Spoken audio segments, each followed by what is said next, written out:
In roller derby, holding space is an empowering, often intimidating act of strength and strategy for oneself and or teammates. Holding Space, the podcast, clears the floor for conversations that touch upon race, class, identity, and privilege to amplify stories, build community, and make more connections in the skate world.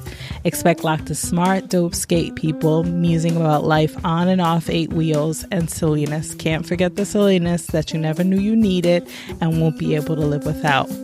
This is Holding Space with Magical Realism. Welcome.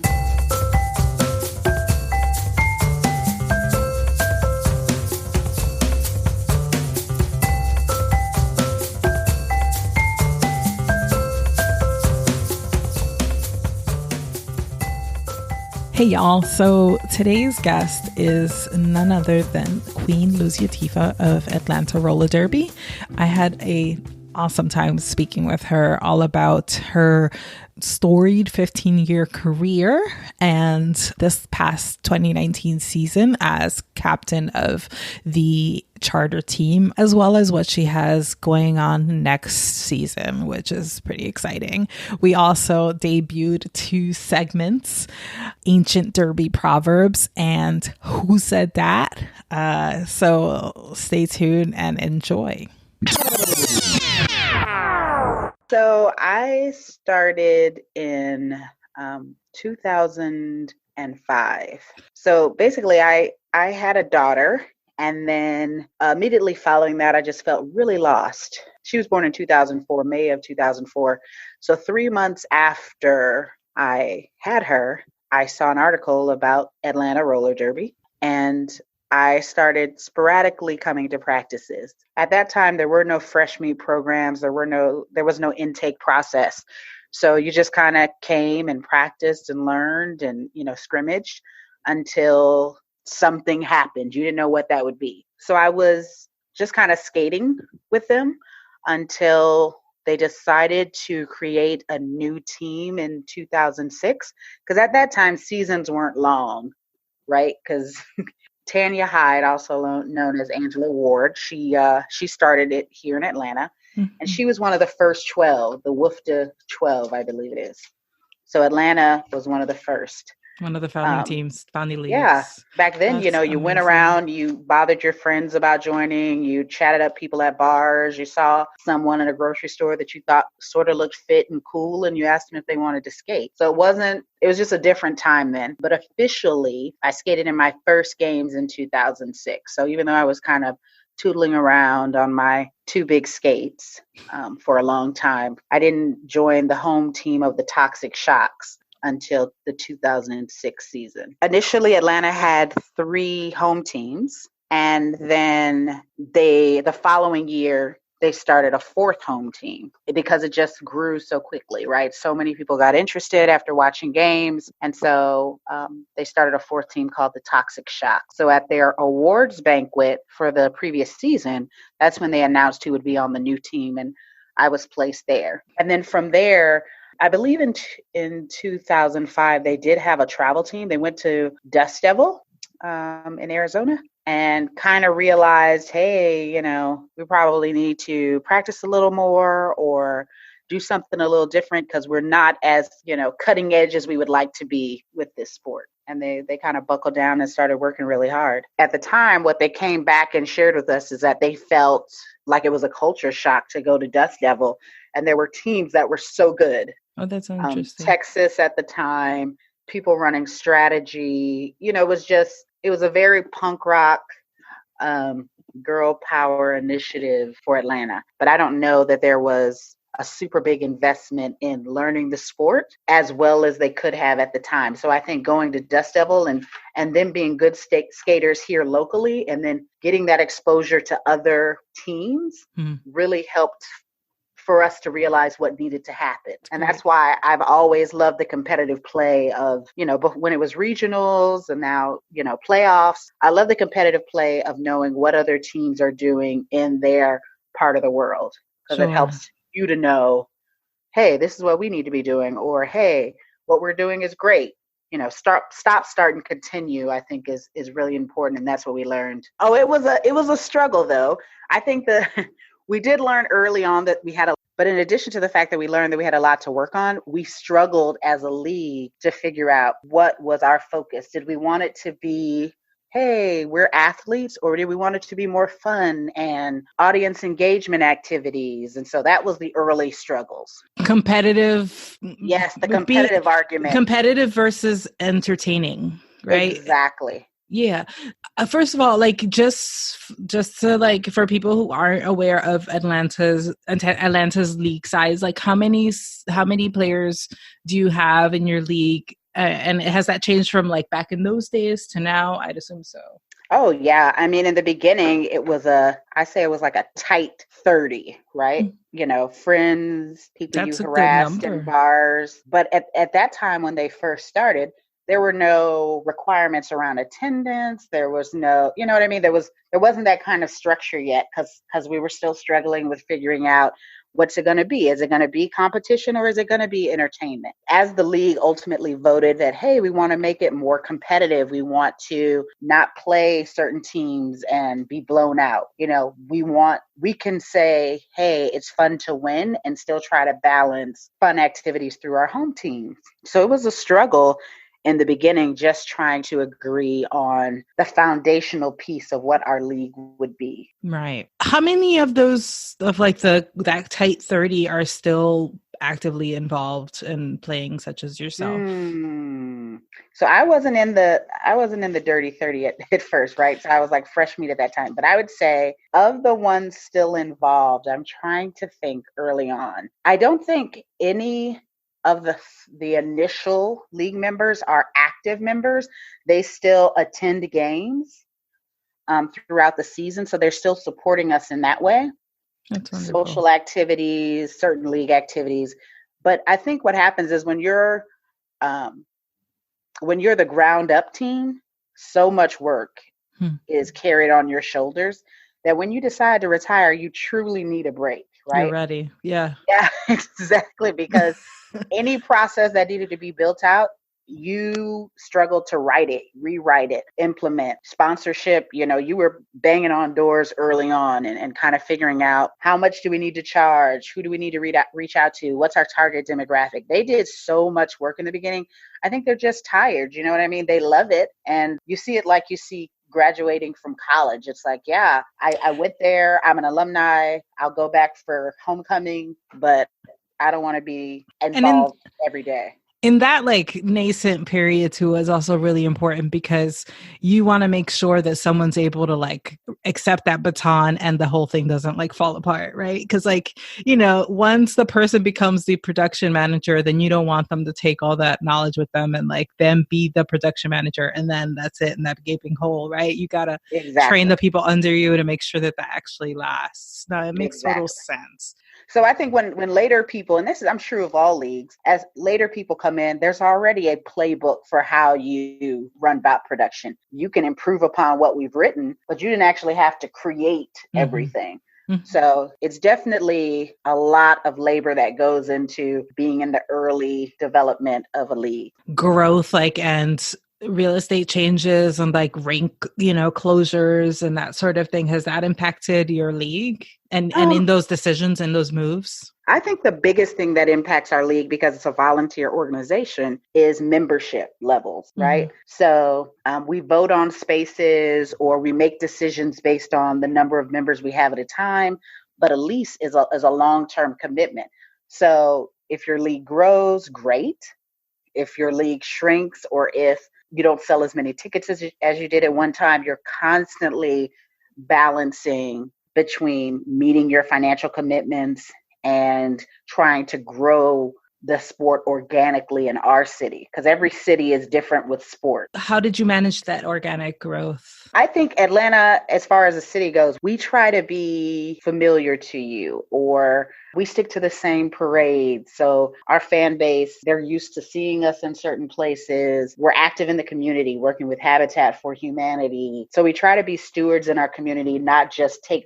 We also want to be giving back to the community, participating in breast cancer awareness walks, participating in, like I said, Habitat for Humanity. So it isn't just like, hey, we're here, buy a ticket from me. It's also, we live in this city and we're here to give back to it. That has endeared us to our fans locally. What's Atlanta's league size these days? Ooh, I think it may be mid 60s to 70s.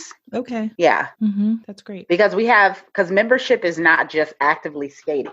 So our membership, anyone paying dues, so you can be an active retiree who still comes to practice, still scrimmages, still subs in home games on occasion. So that's how we would look at members. That's why I'm saying it varies. So as an active retiree, you can choose to be participating, or you can take a step back for a while and then come back. It just varies, but I think it's hovering in the 60s to 70 range. Great. And what is your fresh meat class usually totally? Ooh, so the way fresh meat works now is the process works through our rec league. So there isn't just a direct intake period of, hey, come to a workshop between these dates and try out.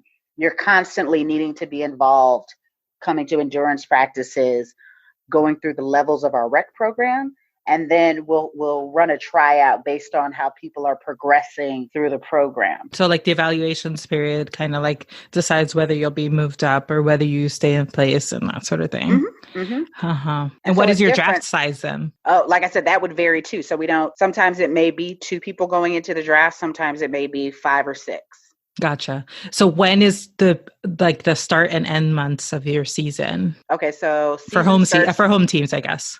Season starts in January, and then it would end in September when we do our championship game. 1 bout per month or 2 bouts per month, because we do an event that has 2 bouts a month. That's cool. And they're what are the size of the year auditorium usually? I think our auditorium can fit about 700 people. And is it a sold out crowd? Yes. That's awesome. That sounds like a lot of community support. I mean, honestly, not even within, if we look at if we pull back and think about skating in general, Atlanta's world famous and legendary for its skate scene. So I got to think that must cross over and translate. Is that right? Yeah, I think so. The level of quads. I mean, I think what has been really good for Atlanta is to not lose touch with the fact that our local city drives our business, that this is a business, right? So our travel team is great and we want that team to succeed, but the priority is the local and home team, because our community is who supports us. Our community is who allows us to go and participate in the travel activity. Wow, that's so interesting. So the local is first. The local is what? Well, when you're talking about it in terms of a business, yes, the local has to be first. Because I don't, as a team, we don't make money off of going to playoffs or any tournament play. That's true. As a league, we make our money on our home games. So the priority has to be in the production value, making sure we're getting people to come to the game. So that's the number one driver of revenue for y'all, the home team games. I think it is a number one driver, but of course we have a 5-year plan. And so that'll vary. That's a living and breathing document based on the direction the membership at the time wants to go in. Yeah. And so it'll vary, but home teams, and that has been a priority. Obviously, advancing Atlanta Roller Derby through our travel arm is important. And we do that through a commitment to more practice time, a commitment to having tryouts and our training department supporting those efforts. But when you're looking at it from a business aspect, so it's 2 different arms, right? Advancing your sport athletically and then advancing your business locally. The former can't be sustainable without the latter. Exactly. And I think that can sometimes be the issue when leagues struggle, is that prioritization of the one over the other, but the money doesn't come from traveling. Sure. So, money goes from traveling. Right. Exactly. Traveling is like a child you have that you take care of. It's like, this is great. I want to see you grow. I want to see you develop. I want you to be your best self, but this is how we pay for that. Mama got to go to work. Yeah.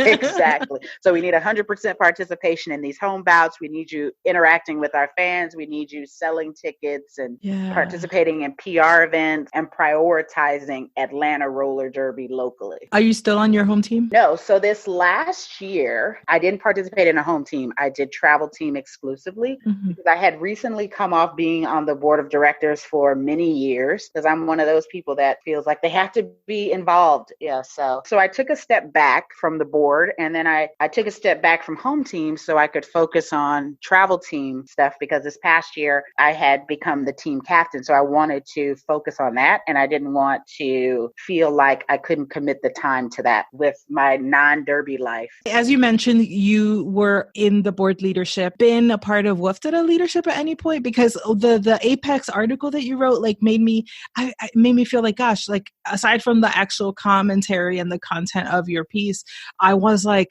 this is a voice that I wish was in greater like organizational governing body leadership. Have you done that before? No. So for a time, I think a year and a half ago, I had volunteered to participate in the Diversity and Inclusion Committee. Prior to that, I had applied for some previous positions in the WFTDA that I did not get. And so I just, I didn't continue to pursue it. So I did participate on the Diversity and Inclusion Committee for a while. There's so much going on in and around roller derby that it can be difficult to fix all the things you see going on, right? Sure. And it was such a new committee at the time that I think, still trying to figure out the scope of what the committee will do, what the values are for the committee. It was just so new at the time. And so what year are we talking here? 2 years ago. Okay. So not 2019, I think 2018 is when I joined. And it still felt like we weren't yet coming up with a business plan of these are the issues we want to attack. This is our plan of action to do it. You people do these things. You people do these things. Sure. It still felt like, okay, we're still developing, because I think they were being bombarded with so many issues that it hasn't settled in yet to, this is what we're doing. This is our plan of action for this year. Huh. And I think my personality is such that I want to actively get to work on multiple issues at a time. So I have to find spaces that work with this big personality. Your strengths, like leverage those strengths. Exactly. I need to have these strengths leveraged. It makes so much sense. How did things change for you being travel team only and captaining this squad this year? What was your mentality? What was your mindset? What did you hope to accomplish? The reason why I wanted to go back into leadership, the previous year I had been a co-captain on the team. And so what our league decided to do for 2019 was combine the A and B team. They had previously been separate. We didn't practice together. We did one practice a month together. So this year we decided, hey, let's just have one big team, all practice together, be on the same page about strategies so that things will more easily flow between the two groups. That meant that when the schedule was built, we would try to have games together, A and B playing together so we could all travel together. So that was the big plan for 2019. So I was super interested in being involved with that, because throughout my career with Atlanta roller derby, I want to be involved. I like the idea of helping to build something. I don't like to stand idly by and just see other people do work. I want to participate in the development of things. So I ran for captain and I won. And I tried to help build a place where, with my leadership team, so that they can continue to develop. It's not a one and done thing, being that this was the new year. I wanted to have it where, here's a good foundational piece, a springboard for you to kick off what subsequent years will look like when you're going from a 20-person charter for an A team to now managing 30, 32, 33 skaters, some of which are floating between two teams. So it was challenging at first to try to get everyone on the same page around what our practice is going to look like, how many hours a week we're going to do, because that was all very different, two totally separate team cultures. It was challenging, but I enjoyed it. Also, it was challenging because we're a very diverse team on the WFDA landscape. So we have those challenges that we're dealing with and the concerns that the team has about that, and just microaggressions that you're dealing with. So it's a lot of different things that you're navigating in addition to the structural changes we agreed to make as a league. But I enjoyed it. Are you satisfied with where the team ended in comparison to where it began? I'd say I was pleased with the way it turned out with regards to what, like internally. Yeah. I mean, because I also want to talk about that, like the other like external piece that you can't really plan for. You really can't train for. You really can't play for. Yeah. So here's what I'll say I'm happy with. I'm 100% happy with our league charged us with creating this new space, and we did that. Checkbox, we did that. I'm excited about the team decided there were certain things we wanted to do, and we did that. What isn't always possible is we can agree that structurally we want to make changes. We can agree as a team, we want to have a 70% practice requirement or whatever it is, and we can do that. That doesn't necessarily mean it's going to translate to you win a gold medal and you obtain the Hydra, right? So I'm happy that we set goals for ourselves and we were able to achieve those goals. I think what you should look for in 2020 is, now that you have the structure in place of what you voted on as a league, what you voted on as a team, you got to take it to the next level of, now you move on to, this is where you ended your season, on the WFTDA rankings, and now you move forward, right? Because you're not dealing with the structural piece of how the team landscape. So I think that's the difference for 2020. 2019, make the bed. 2020, lay in it and enjoy and move forward and progress. So I think that's important. Yeah. Yeah. Incremental successes, right? Of course. When you do like the A-B structure, like did you have like any A only practicing time, or no? But what does that do in terms of like cohesion for the packs in preparation for post gameplay? So what we would do is, we had set packs. So we would like for those packs to work together, right? Even in practices. So even though we're practicing as, one big team, which is an A and B charter together, there are skaters that play on both charters. And then there are just A only skaters and there are B only skaters. So even though you fall somewhere on that spectrum, you have a set pack. And so you try to do drills where you're working with certain blocker buddies, or you're working with those packs in scrimmages. So that isn't changing for you. As long as those pack mates are available, you're working with them in practices. So it isn't brand new as we move closer to games. Yeah, no, that's what I was wondering. Like if there was like a simulation period, where you're like kind of like trial stuff out, but it sounds like no, you're just kind of, you're always you know what to do when you're your blocker buddies. Unless you're changed from one pack to another, you're always going to play with blackjack, or you're going to play with these people, or that. So that wasn't changing for us. We had set pack, and then so that we tried to keep that consistency throughout the season, barring any injuries or something like that. Every player is significant and important on the team, but when you have someone like an Anna Chang go out on an injury, how do you adjust for that kind of impact to the team? So this was a tough year, I think, for injuries for Atlanta. And so there is no filling a gap, right, for certain players. Right. There isn't a plug and play. Definitely we have players where we can look at the stats and we say, okay, when you look at this person's stats from the previous season, this is about how much they were making. We definitely had some players who stepped up, players that had already played with us as crossover players from the B team. So they weren't unfamiliar with the A team roster. Those players stepped in and stepped up. Then some of the core players who were already on the team also started stepping up and taking on more responsibility, knowing that, okay, this is the piece that this skater provided and they are out. And we don't know yet how long they'll be out, or we know they'll be out for the season.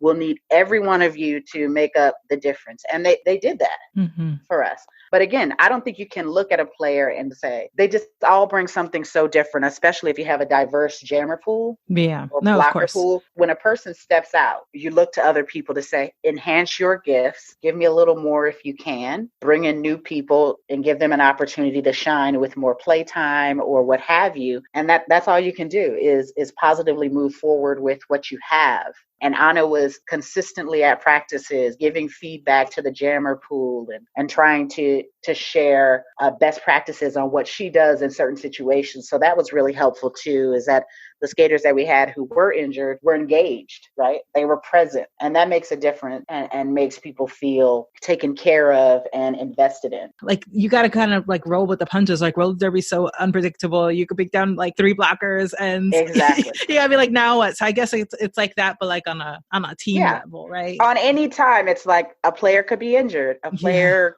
is unable to travel because they, weren't able to make attendance or have a work commitment or family commitment. You never know what's going to You just come got to up. roll with the punches. You can't, you Yeah, can't be like, right. well, game over. No. Right. We've got players, Show goes on. going to grad school, so many Totally. different things. And I think so much of this year, because so much of it for Atlanta this year was about we all have so many outside commitments, grad school, family obligations, things like that, work, that it was about supporting people and knowing that, look, I'm not looking for you to give 100% this year because we both know that you can't, right? I'm looking for you to give as much as you can, stay engaged, stay involved, and we'll work through it together as a team versus, no, don't take a step back because we still need you. There's value in your presence, even if it isn't as much as it has been in previous years. So I thought that was important. And we had a lot of people where that was an issue, where it's like, I'm struggling with this, I'm struggling with that.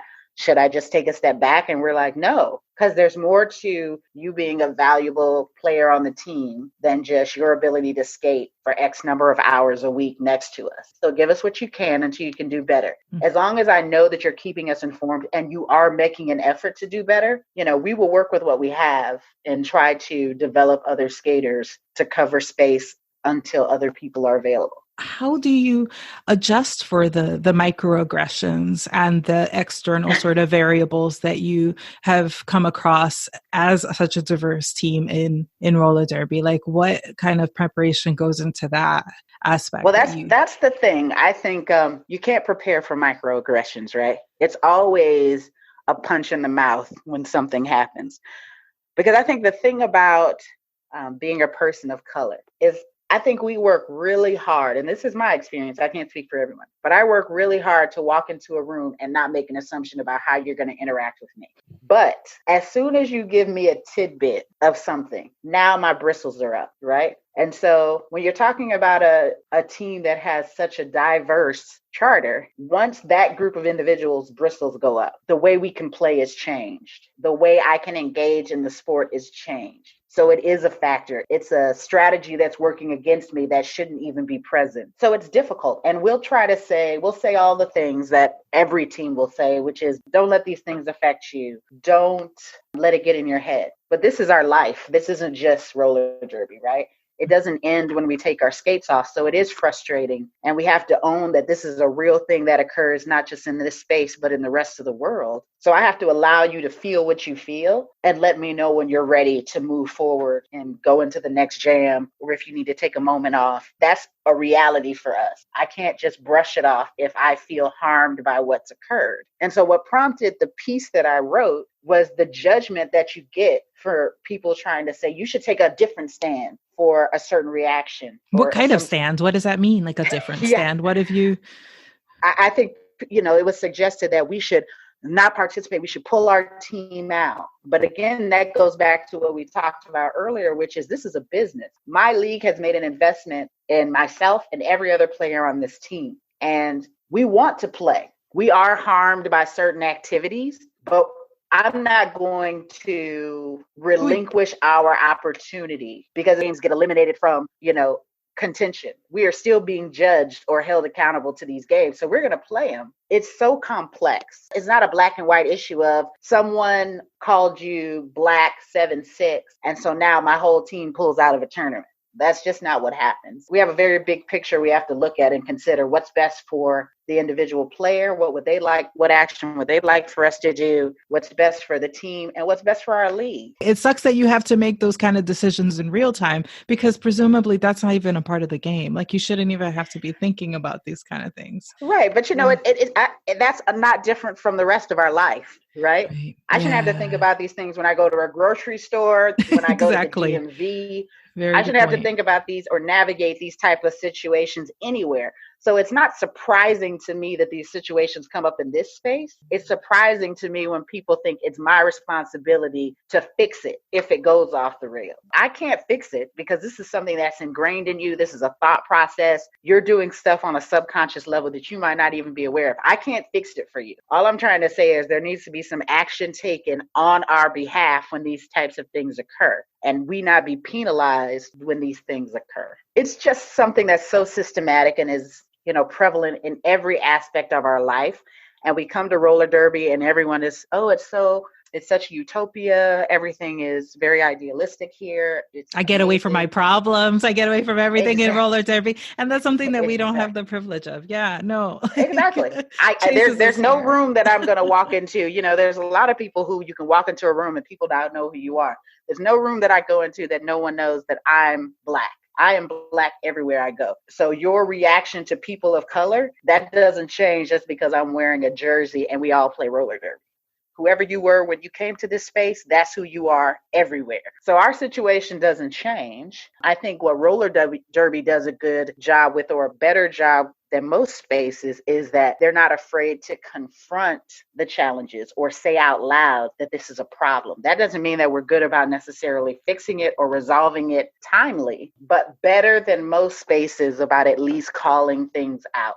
And like I said in the article, I believe in calling in. It's everybody's right to call out. If you want to call out, do it. But I genuinely want to see things improve. I genuinely don't want to see people leave the space if they love the space and are willing to make change. I want to see people stay. You can be ignorant about a topic and someone can educate you and be better. But if you genuinely just want to remain the same, then yeah, maybe this isn't the space for you, because I'm not leaving. So, but I definitely want to call in those who are willing to learn and be exposed to things they've not previously been exposed to. Queen, how are you able to, as a player, as a captain, and as a Black woman, like, how are you able to, because you're obviously entitled to your own feelings and your own, but as this leader of this team, you're expected to, set the tone and probably keep a cool head and try to pull your team out of this and keep on going. Like, that's a lot to take, especially when it's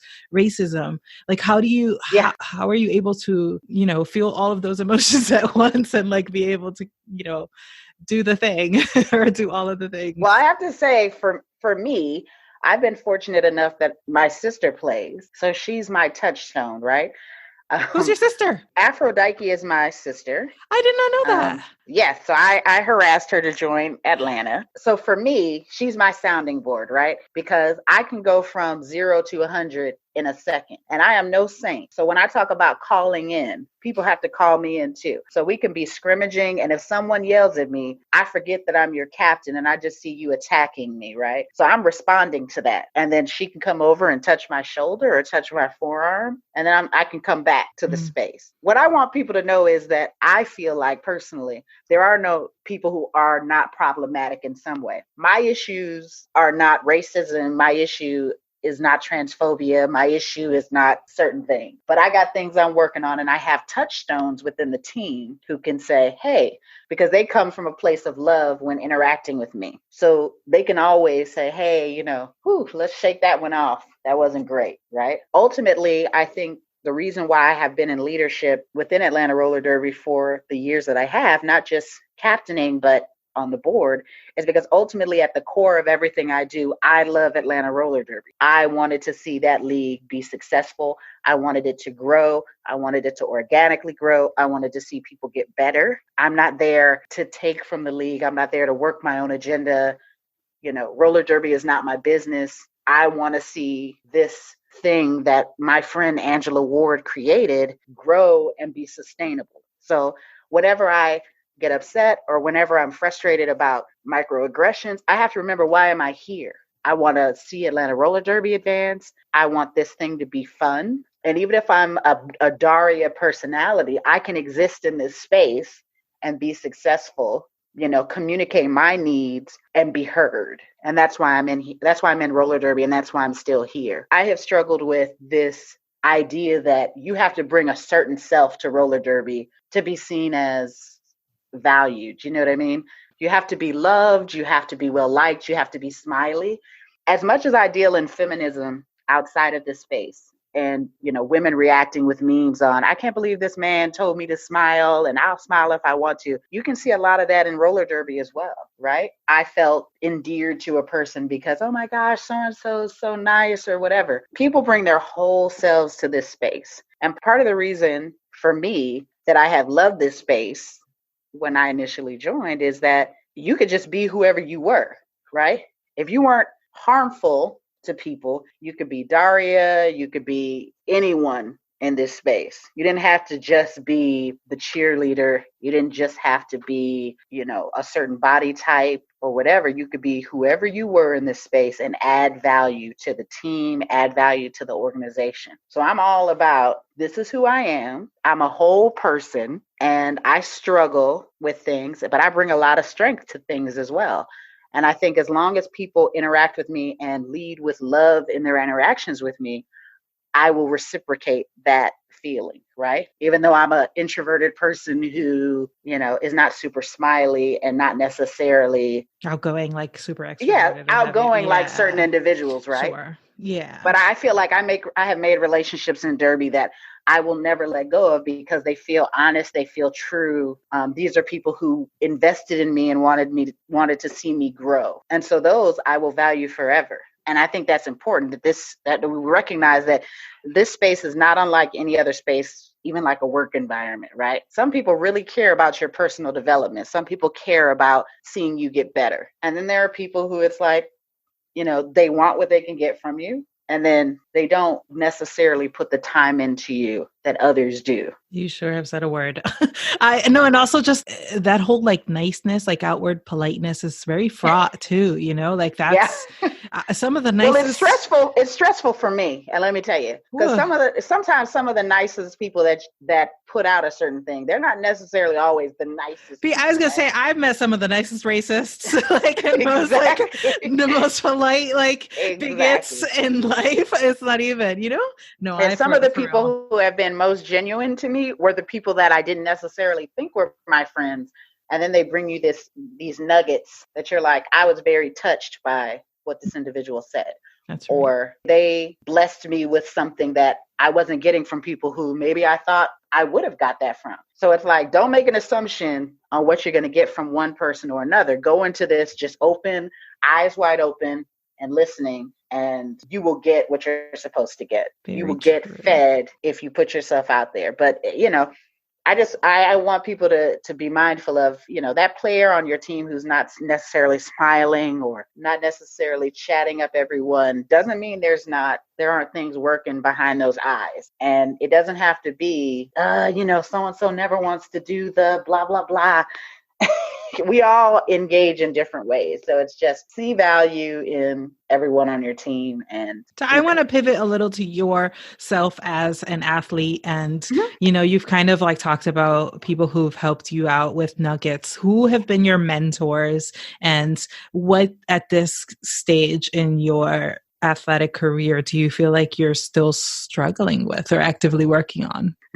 I think I said this to someone before, which is I am a fighter. So the people who have helped me have been, like I said, Tanya Hyde, the league's creator, just giving me focus, meaning, oh, great, you got all this fight in you. So let me focus you by putting you over the business department or putting you over sponsorship so you can channel these energies, right, into certain works. I think people that understand that there's value in every individual, I'm most touched by those people, right? I have learned the most from people who are patient with me and, hey, Queen hurt her knee this year or hurt her ankle or previous is coming off a broken leg. So let's be patient and roll it back so she can know, hey, why don't you come in 15 minutes prior to practice and let's work on plows again. So I have a coach that had worked with the team for several years. Her name is Incinerator, and she works for Emory University as a swim coach as well. And so the way she can interact with me, it never feels like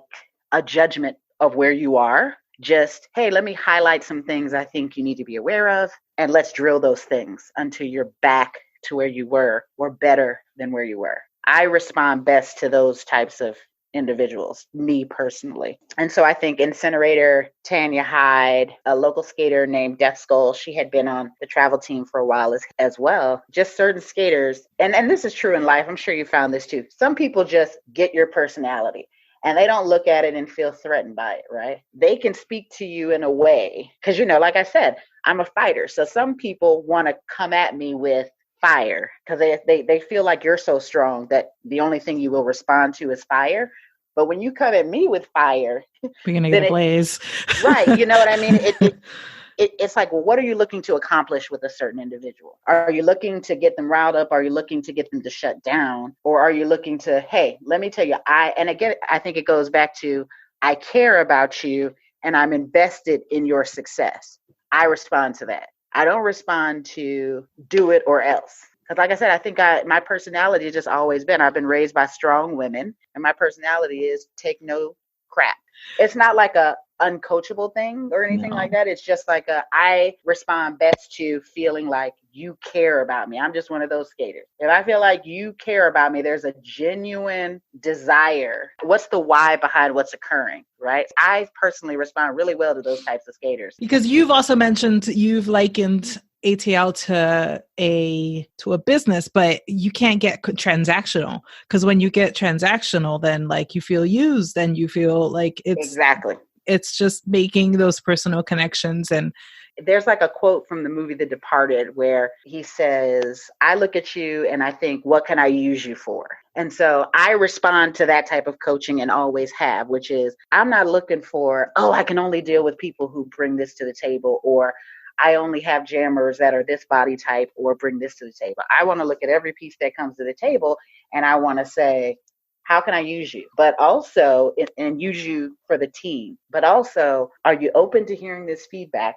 knowing that I do care about what's best for the team and how that it affects you, but I can't just live in the space of your feelings. But how can I use, like, in the terms of like, where would you fit? Not like exactly yes or no. It's like right. I think definitely. I think it's definitely, where would you fit on the team? Mm-hmm. One of the things I've always said about roller derby is you can't look at another team and say, I want to do what that team's doing, right? Because every team doesn't have the same pieces available. So you can't look across or over the fence and say, oh my God, Angel City's doing this. We need to be doing this. Okay, so you got to look back in your yard and say, do I have those same pieces? Can we replicate? Can this be duplicated? I think people spend so much time when playoffs and champs come around saying, oh my God, we got to all do this new offense. Totally. And it's like, but you don't have any of that personnel.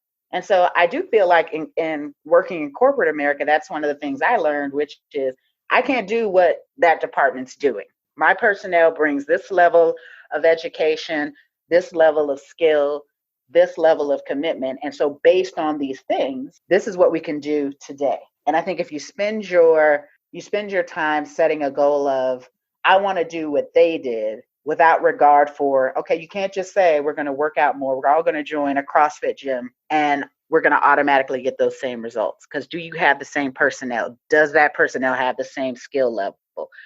What level of commitment can we give based on what we're doing in our personal lives? And so if you're setting these goals for yourself that you can't necessarily hit, how is that translating into people's satisfaction with the sport, which should be why they're here, right? Mm-hmm. I mean, they're not just here just to win gold medals, because you're giving so many hours of your life to this thing. I was looking at the time commitment, and I think I'm giving like 30% of your time to roller derby, of the waking hours you have available. You're given that much time with travel, with roller con, with practices, with supplemental activities like working out and footage review and home teams and PR events. You're giving a lot of time to this thing. So you cannot place all of those eggs into a metal basket, because that's going to be disappointment, because there's only 3 out of the, 400 plus teams. Mm-hmm. So can the goal be that we strive to get better? The goal be identifying what our pieces of the puzzle are and what is the highest level of achievement we can get based on the level of commitment we're really willing to give, what our capacity is this season, what our skill set is based on injuries. And it's so many things. And so that to me is the hardest part of leadership, is getting people to stop looking just at the pie in the sky, but also looking holistically at, all right, if these are the things we need to make it happen, where are we on the scale? When you talk about teams practicing 15 hours a week, but maybe you have a team that only wants to practice 6 hours a week, and that's what they can do, then okay, we need to level set based on our level of commitment this year. It's a struggle in leadership to try to get that balance. Where are you in the 2020 process and planning? Have y'all elected leadership, or what's going on? So for 2020, I'll be playing with Atlanta men's roller derby. I'm not going to play with the women's team this year. But for the women's team, look at me breaking news over here. But for the women's team, I believe they're going to have tryouts in March. Late February, early March, I think, is what they've decided. And they won't decide on leadership until after they've chosen the team. So then they begin their process to formulate what their 2020 goals will be. Exactly. So they'll have to get the team together first, and then they'll kind of decide, hey, what's your 2020 goals? And you always get the person who's going to say champ. And then, you'll say, okay. So it's champs. And how much are we going to practice this year? And who's in grad school? And who's got a new baby? And who just got married? And who's got to work 60 hours a week at work? So you got to look at everything, weigh out who you have, and then see what you're able to do against those goals. Now, Queen, what made you move over to the men's side? For me, it goes down to that commitment level, right? So the men have a lower practice requirement than what the women were doing. And so I opted to go back to school. I'm a manager at my job. So I'm managing like 14 people at work, and I was going to be taking on some more responsibility at work. And I just didn't know if I could give the time commitment that was required for ARD this season. Have you done that before? Played with the men? Yes. Yes. So I've scrimmaged with them, and I've played with them, none of their actual games, but I go to scrimmages with men all the time. No, but I mean, well, like you haven't been a part of their team before. Like, this no. A kind of like transfer for you. This is something brand new.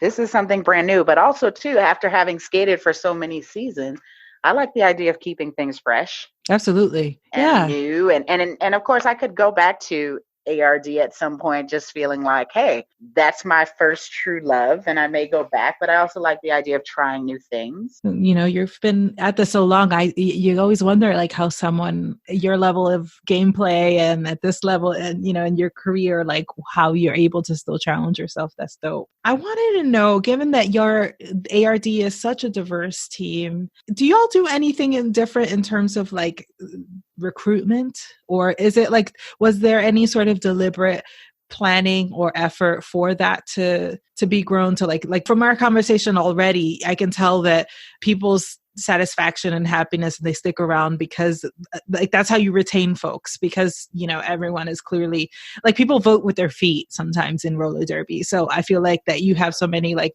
long-term players, that seems to not be the case generally at your league. Yeah, I agree. I think that the difficulty with when players have been around for a long time is, right, at some point there will be a exodus, and people will try to make assumptions about the whys, and I don't want to paint our league as all rainbows or whatever. We have the same problems that everybody else has. I think from a diversity perspective, we have been very fortunate over the years. Most of the players that have a diverse background are transfers. So I do think there must have been some level of a seed planted that made people want to come to Atlanta. There are only a few that are like, in quotes, homegrown. But I think also our league has been very supportive financially with traveling. And I think roller derby is a very expensive sport, and some people don't realize that, and it can be cost prohibitive for some people to participate. But our league is very supportive and not sustainable in the long term. Yeah, and I think that was a very desirable factor for a lot of people, how supportive our league can be with regards to travel, how helpful they've been with sponsorship. It matters because I don't know how many of our players would have been able to participate if every bit of travel expenses had been in their lap to cover. So we've been very fortunate over the years for our league to have prioritized, hey, the business is one aspect of it, but we do want to see this arm of it become successful. And we want to assist you with these costs to make sure that we're putting our best foot forward, not just necessarily the players who can afford to go. It's got to be a combination of both, right? You can give what you can give, but also we want to make sure that the best of our league is represented, however far that takes us. So how many transfers do y'all have? What would you say the percentage is? Ooh, I would say of the people who were on the charter for this year, more than half were transfers. That's interesting. Right? because Anna transferred. We had several from Florida. Some came from Savannah. Some came from other parts of the country. So yeah, probably about half of our charter came from other leagues across the country. And some people moved there for jobs. Some people moved there specifically for roller derby. It's not, various reasons, but at least half, I'd say. And what brought y'all, you and your family to Atlanta initially? Because didn't you say you're an LA native? Yeah, so I'm an LA native. My mom, though, however, was raised in Atlanta. So when her grandmother became ill many, many moons ago, she moved my sister and I here to Atlanta, and we've just been here ever since. And we had initially considered, hey, what about moving back to California? But it's so expensive when you go. It's not expensive when you go from LA to Atlanta, but it can be expensive to go from Atlanta back to Los Angeles. So for cost reasons, it was just like, okay, now we're here. We live here. We're native Atlantans. We're peaches. And that's fine. That doesn't mean that we won't move. If my job were to take me to Los Angeles within 6 months or a year, I'd go and I'd be playing roller derby there. So and you'd break the news here, right? You would have it first, the exclusive. Okay. Do you have some sort of like saying or advice that you would, it could either be non-derby and then we translate it into derby, or something that you've learned along the way in derby that you feel could qualify as an ancient derby proverb? Well, my favorite quote currently is, real G's move in silence like lasagna. And the reason why I like it, and I think it's important to derby, is because what's happening in the world, what's happening in the derby world is ever changing, right? And if you move in silence and you just pay attention to what's going on around you, you won't ever feel like you're caught out there. You won't ever feel like someone's calling you out or whatever, because you want to be learning. You want to be open to new experiences. And so just sit back, take in what you can take in, and learn. And that comes from whether you're a fresh meat, 15-year veteran, or wherever you are in your derby career. If you just sit back, take in what you can take in, use what's good for you, discard what's not, you will be good in this space and any space. So I think that's important. And that's so funny you say that, because I feel like that is I would say that was one of like the key touchstones that I would say about your gameplay style. Like your quiet leadership is amazing. And then as soon as a jammer gets close to you, you give them the business. So good. All right. Now I didn't mention this earlier, but I had this little this game that I invented. And it's called Who Said That? Who said that? Who said that? Who had been saying that? Who said that? Who said that? Who said that? So, and this one is called Maim versus Main. So what I'm going to do is test you on your knowledge of your teammate Gucci Maim's quotes via her Twitter, or Gucci Maim, the singer. Lord. So you got to tell me who said it, Main or Maim? Gucci Maim, the Atlanta player, or Gucci Maim, the rapper? Oh, gosh, because I feel like they're pretty close. So this is going to be hard. Okay. You ready? Ready. All right. I only want to get married so I can walk down the aisle to International Players Anthem. I'm going to say Gucci Maim said that. The rapper? Yes. Oh, no. Already. Nobody cares. Work harder. Gosh, well, this is something I feel like Gucci Maim said the player. Okay, so maybe we'll say player and rapper. So that Main and Maim sounds very similar. So you think the player said that? Yeah. No, the rapper said it. This is going to be terrible. I'm taking a test I didn't study for or know what's coming. It's like a pop quiz. It was a pop quiz. I'm sorry. Oh, my gosh. I don't sweat. I glisten. Oh, God. I'm going with the rapper again. The player. This is killing me because I'm trying to play the averages, like taking an SAT, like just go with C and you'll figure it out. But my strategy is not working. I'm the most disgusting. Butt sweat and face strips. Oh, God, I don't know. I'm going to say the rapper. The player. I should have known with the butt sweat, but I was like, oh, I don't know. The grind don't stop. I feel like that's both. The rapper. Oh my gosh. Okay. That could have easily been both of them. It's true. It's true. Detroit update. Def sand, 100% freezing snow. White stuff is definitely snow. Confirmed. I'm going to say the rapper. The player. Oh my gosh. Real question. Why are white women a thing? I'm going to say the player. The player. Very good. Very good. My first correct answer. Never forget that one time I was a creep on ESPN. Oh gosh. I'm going to say the player. The player. Good job. You're on a roll. This is stupid. I hate everything. It's October. Rapper. Player. Ah! First name get some, last name business. Rapper. Rapper. God, I love women rappers so much. I'm going to say the player. Player. Hold yourself accountable. Player. Rapper. Ah! And then, okay. If you're tired, be quiet and go to sleep, ho. Oh, God. I'm going to say the player. The player. Good job. I was going to say, but these quotes could really have gone either way. Amazing, right? Hi. Thank you so much for being a good sport and playing the first ever. Who said that? Who said that? I know, and Maim you did versus such Maim. a good job because it really could have gone either way. Thank you very much. I know a lot of people. I know a lot of people would have heard that and been like, "Oh, definitely Gucci Mane," but no.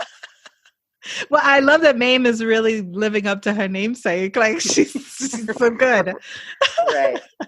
Anyway, all right. So I like to wrap up by giving self-care tips. What's your self-care tip? Listen to your body always. And what should we be holding space for? Diverse ideas. Who's your MVP? Obviously, I'm going to say my family, which I know that's a cliche answer, but I tell you what, I spend so much time leaning on them for support and not being with them because of Derby related activities that they're going to be my MVP just for their patience. All right, folks, well, there you have it. Holding Space with Magical Realism is available on Apple, Spotify, Google Play, and YouTube. Help the pod grow by subscribing and sharing it with friends. Rating and reviewing on Apple Podcasts also helps others find us. Follow the pod on Instagram at Holding Space with Magic Pod. Intro and outro music is by Sun Searcher. The song is called Latin Rhythm, and the cover photo is by James Corbett of Epic Life Images. Find him at Epic Life Images on Instagram. See you next time. Bye.